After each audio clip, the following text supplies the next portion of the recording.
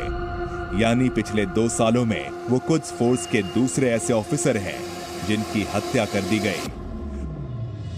और सुलेमानी की ही तरह इस हमले में भी इजराइल का हाथ बताया जा रहा है।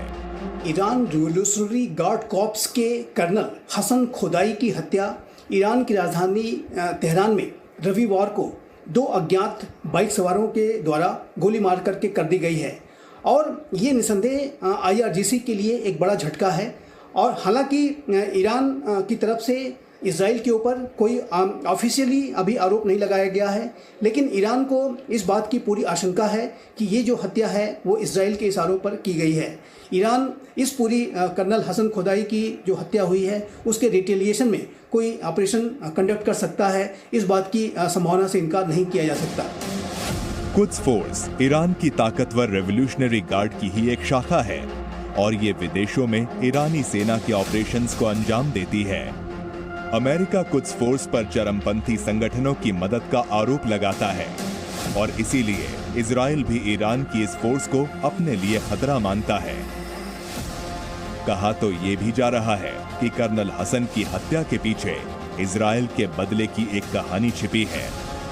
वर्ष 2012 में नई दिल्ली में इजराइल के राजनयिक की कार धमाके में मौत हो गई थी। उनकी कार को स्टिकर बम के जरिए निशाना बनाया गया था। कहा जाता है कि उस हमले के पीछे कर्नल हसन का ही हाथ था। और अब 10 साल बाद इजराइल ने हिसाब किताब बराबर कर लिया। इजराइल और ईरान के बीच का इतिहास रहा है, उसमें ये दोनों जो राष्ट्र हैं एक दूसरे के विरुद्ध कोवर्ट मिलिट्री ऑपरेशन चलाते रहे हैं। इस तरीके की हत्याओं का जो सिलसिला है पहले भी चलता रहा है। और जाहिर है कि ईरान की तरफ से भी इजराइल को टारगेट किया गया और इजराइल भी लगातार ईरान के जो ठिकानों को और ईरान के महत्वपूर्ण शख्सियतों को टारगेट करता है। लेकिन इस हत्या के बाद ईरान में उबाल है। ईरान के राष्ट्रपति हर हाल में बदला लेने की बात कह रहे हैं। हालात कुछ वैसे ही होते जा रहे हैं जैसे 2 साल पहले हो गए थे।